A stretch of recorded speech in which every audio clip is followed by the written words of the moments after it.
This last year at CSU Channel Islands, I have found myself invested in another student, Sarah. Sarah is a student in the Dance Studies program at CSUCI who is deaf and blind. I met Sarah in an Intro to Jazz class in the fall semester of 2023.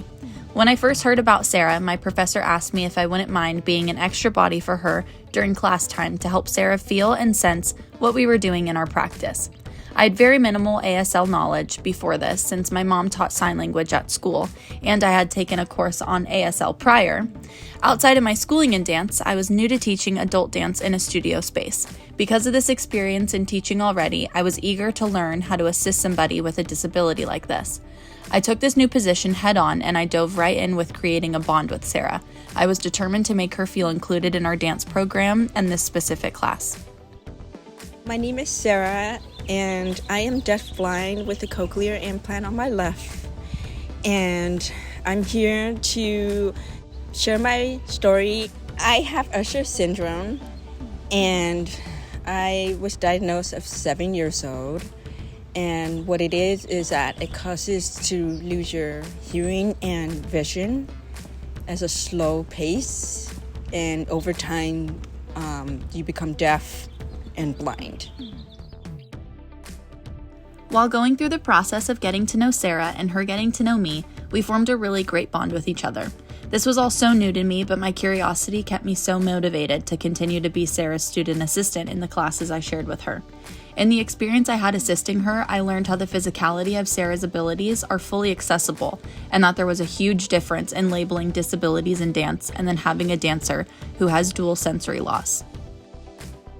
We have a lot of beautiful, different ways to have disabled people be included in dance. A persistent problem that needs to be addressed is the inclusivity of deaf-blind humans and dancers. The deaf-blind community of dancers need to have more accessibility to certain things within dance.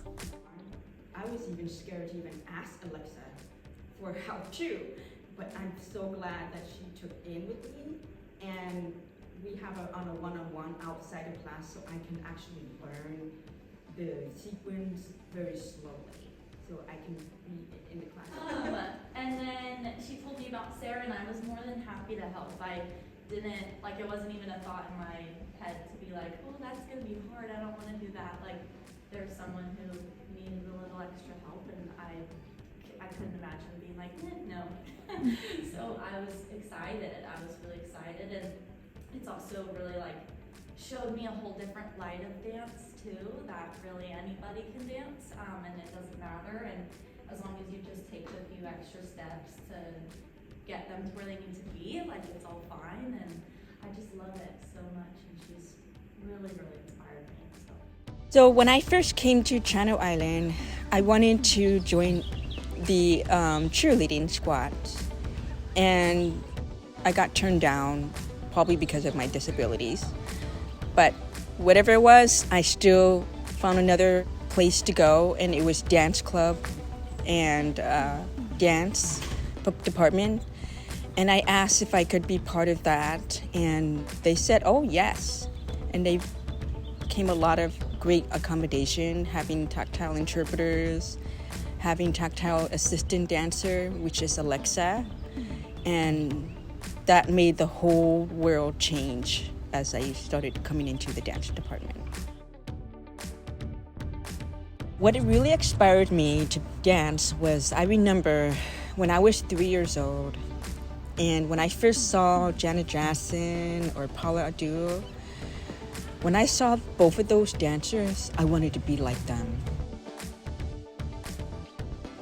When there was an opportunity for Sarah to perform in our fall showcase, Roots and Flow, at the end of 2023, this was when we collectively had to figure out ways we could really have this be an inclusive and accessible opportunity for Sarah to dance. I assisted Sarah on stage, and we also had our own cues for when she knew she was in her spot facing the audience and was ready to begin. We also thought of fans at the front of the stage so that she would know where the front was, and we had other classmates on the sides of the wings ready to help if needed. This experience alone taught me so much as a dancer and showed me that as long as you try just a little harder to include anyone into a space, especially something like dance, it is more than possible.